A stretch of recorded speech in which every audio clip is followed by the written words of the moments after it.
A threat called into Snow Canyon High School today. A young girl who was hit by a truck is in recovery.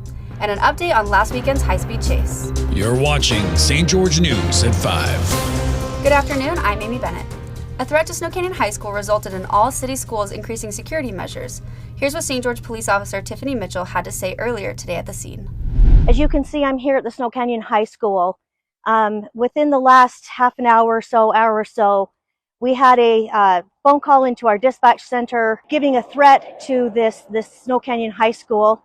So as you can see, we have a heightened presence here. What we can tell you is that we're looking into that threat. The phone number was a Google phone number, which is hard to track. We're not sure that it's in-state or out-of-state at this point. We are treating it as a viable threat. We do have a heightened security at all the schools within the St. George City, more so here at Snow Canyon because the threat was based towards this school. We're asking that parents at this point not come down to the schools, and we appreciate your support. We understand that this is scary for parents. We want you to know that we're here, we're keeping them safe, and we're doing our best to get to the bottom of this, and we'll keep you posted. Thank you. The 7-year-old girl, Emory Burroughs, was struck by a vehicle while retrieving a soccer ball on Sunday evening in St. George. She suffered multiple injuries, including a skull fracture from ear to ear that also caused a brain bleed. Emory was rushed to the trauma center in Las Vegas and remains in the pediatric intensive care unit. Despite the life-threatening injuries, Emory was taken off sedation and is breathing on her own. And while she is still in and out of consciousness, Emory has been able to utter a few words. All of us at St. George News are wishing Emory a speedy recovery. An update on the 42-year-old man, Jonathan Valvadilla Garcia Jr., was arrested after a high-speed chase on I-15 due to a stolen pickup truck. He faces multiple charges, including receiving a stolen vehicle and evading. Garcia claimed he purchased the truck for an unusually low price and fled because he was on parole in California. A bail reduction hearing is scheduled for October 3rd as he remains in custody. While southern Utah may have experienced increased rainfall recently, we still could very well be in a drought. Maury Kessler has more on the story. With a new water year on the horizon, Utah is moving into it with the majority of the state free of drought conditions. The U.S. Drought Monitor reports that 77% of Utah is free of any signs of drought compared to where it was this time last year, when 100% of the state was experiencing some level of drought condition. Water managers like Zachary Renstrom of the Washington County Water Conservancy District give a lot of credit for this to the historic winter had earlier this year. This next water year, we're kind of in the best condition we could ask for.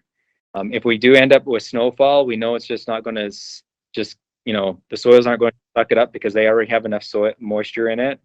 Our reservoirs, of course, we'll top them off, but it's not too hard to fill the reservoir when that's already 94% full. The new water year begins on October 1st and runs through September 30th. LGBTQ+ members in the community are capping off Pride Month in southern Utah with a festival this Saturday. Here's Stephanie DeGraw with the story.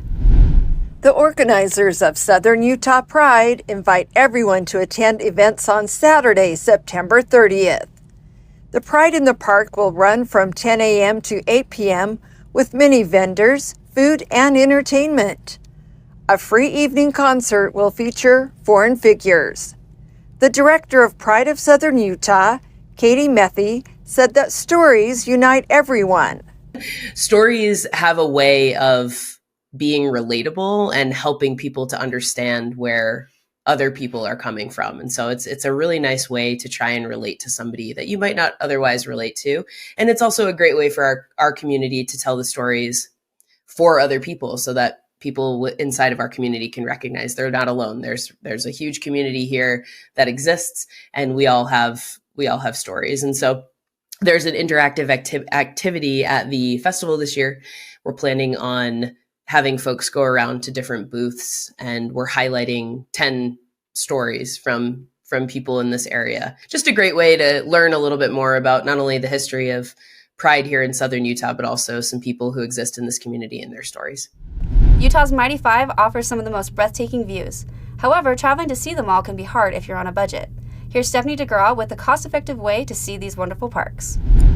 Traveling on a budget to Utah's Mighty Five can be tricky. A Utah company says they have a booking platform to help you save money. TravelPass.com President Austin Lowe suggests these tips when on the road. This is one where you have to be flexible, taking into account peak season, off season, when it's going to be crowded and not crowded. Obviously, when you're dealing with the peak season, prices are going to go up with the hotels, right? And so depending if you're trying to travel on a budget and be cost conscious, you want to look at the off season, the spring or the summertime. October is usually the best time from a rate perspective, but also the weather is really good during that time period. Utah's Mighty Five includes state and national parks in southern Utah. Thank you for watching St. George News at 5. I'm Amy Bennett with St. George News, your #1 source for local news. This has been St. George News at 5.